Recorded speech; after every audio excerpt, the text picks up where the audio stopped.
continuamos en Universo Místico. Ahora los invito a ver una nota preciosa que hicimos con el arquitecto Claudio Meloni hablando de Feng Shui. Lo vemos.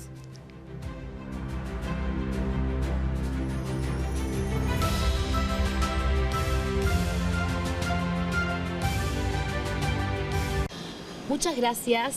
Estamos con el arquitecto Claudio Meloni, que sabe muchísimo de Feng Shui. ¿Y qué es el Feng Shui? Bueno, muchas gracias a ustedes por invitarme. El Feng Shui es una técnica, una disciplina muy antigua, de carácter milenario. Tiene más de 2.500 años de escrito, ¿sí? Y se fue experimentando a lo largo de la historia, hasta nuestros tiempos, de modo continuo, no tuvo cortes en la antigua China, en el Oriente. Y en los últimos 60 años aproximadamente ha comenzado a pasar y a extenderse también en el mundo occidental. Y en particular, y quizás para quienes están viendo raramente, también en el ámbito de la arquitectura. De hecho, tú me comentabas que hay varios edificios diseñados con esa armonía del Feng Shui. Sí, aquí en Uruguay y en el mundo, ¿no? Hay edificios muy famosos, hay referencias a nivel mundial, pero aquí en Montevideo, por ejemplo, aquí en Montevideo hay ya 5 construcciones o edificios que están diseñados o por lo menos asesorados desde el punto de vista del Feng Shui, tomando en cuenta. Y también muchas casas. Acá en Uruguay es mucho más de lo que la gente puede pensar. ¿Cómo puedo armonizar mi hogar? ¿Qué cosas no debería hacer? Vamos a ir a lo que no. ¿Cuáles serían como los errores? No sé si errores, pero esas cosas que hacen que la energía de mi hogar no fluya, sí, que no haya un crecimiento, que no haya una abundancia, que más a nivel práctico. Mira, lo que mayormente veo que es una falencia en Uruguay particularmente, y depende un poco de las sociedades, de los estilos, también de las modas a veces, pero digo, hay como 2 o 3 grandes factores que generalmente se erran, entre comillas, como tú dijiste, y sanamente dicho para los televidentes. Primero es las ubicaciones en el espacio. No tenemos idea, porque no nos enseñan habitualmente cómo y dónde ubicarse correctamente en el espacio. Eso lo llamamos psicología de los espacios. Y allí hay errores muy grandes, por ejemplo, en la ubicación de las camas, la ubicación de los escritorios, que deben seguir determinados principios que normalmente no los tomamos en cuenta. Eso es una gran área, un gran sector.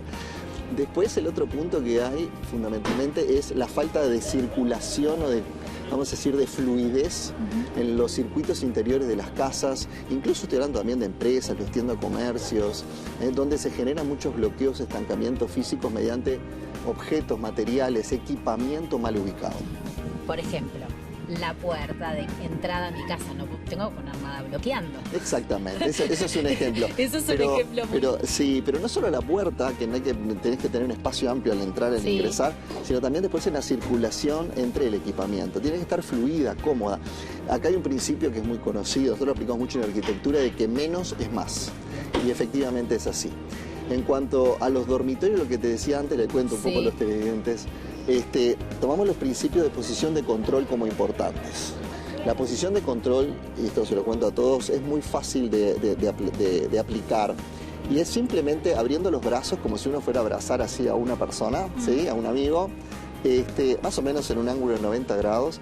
Yo tengo que estar sentado trabajando en escritorio o en la cama acostado boca arriba, imagínense ustedes ahora haciendo allí, ¿sí? Y en este ángulo de apertura entre los brazos tengo que poder estar viendo puertas y ventanas sin necesidad de girar la cabeza. O sea, no tendría que hacer este movimiento para ver el ingreso de una puerta o de una ventana.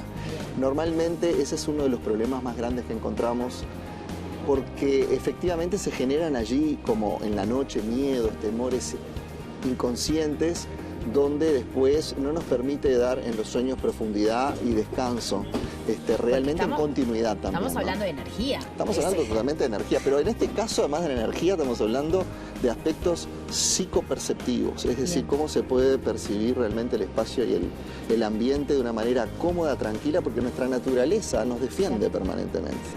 Entonces, al defendernos, eso significa que nos sugiere estar en determinadas posiciones en forma correcta. En Uruguay yo diría que el 80% de los escritorios en familia, en casa, en hogar, de estudiantes, incluso de personas adultas o mayores, está mal posicionado. Para trabajar, rendir, no importa si es una computadora allí que estoy escribiendo o la tarea que esté haciendo, que estoy estudiando, pero normalmente los veo ubicados de frente a una pared, contra una pared, ¿sí? Y el escritorio, la computadora, mirando de espalda, la pantalla de la computadora de espalda a la pared. Bloqueando. Sí, en realidad estamos, como tú decís, tenemos el horizonte personal cercenado, cortado, bloqueado. Y eso hace que nosotros también en nuestra propia interioridad, en los pensamientos creativos y de expansión, no fluyan, quedan encerrados. Exacto. Y además de eso, como te decía antes, le damos la espalda a la puerta, porque no estamos mirando una pared, aparte de estar medio en penitencia, le estamos dando la espalda a la puerta y a la ventana. Entonces ahí, eso es uno de los grandes problemas, en un porcentaje, como te digo, cerca del 80% en Uruguay, lo que encuentro en las casas, a nivel de hogares, etcétera, etcétera. Y le pregunto, en las empresas, en los comercios, ¿a alguien se le ocurre esperar de espaldas a un cliente que llega de espaldas a poner el escritorio? No. La posición de control es uno de los temas más importantes que fallan en nuestra realidad, en la mente, en nuestra percepción y todo, y eso increíblemente genera muchas distorsiones. Distorsiones que al principio decimos, no pasa nada, yo estoy más concentrado, pero tenemos una antenita que es el inconsciente que nos cuida, y esa antenita funciona. Entonces tenemos que tomarla en cuenta. Lo mismo en dormitorios. Bueno, dormitorios es un tema bastante puntual. ¿Qué no tener en un dormitorio, por ejemplo? A ver, el dormitorio es considerado en el antiguo taoísmo como uno de los 4 vacíos. Los 4 vacíos son el dormitorio, la cocina, el estómago y la mente. Haciendo vacío en esos 4 espacios, se logra vivir muchísimo más fluidamente y mucho mejor, mucho más en armonía y mucho más en equilibrio. Entonces, dormitorio y cocina a nivel físico, no estoy hablando ya de comer más o menos, no dejámoslo por allí, pero sí en esos 2 espacios debería haber poca cosa, o sea, lo menos posible, vamos a decir, lo más despojado posible el espacio para cumplir con ese requisito.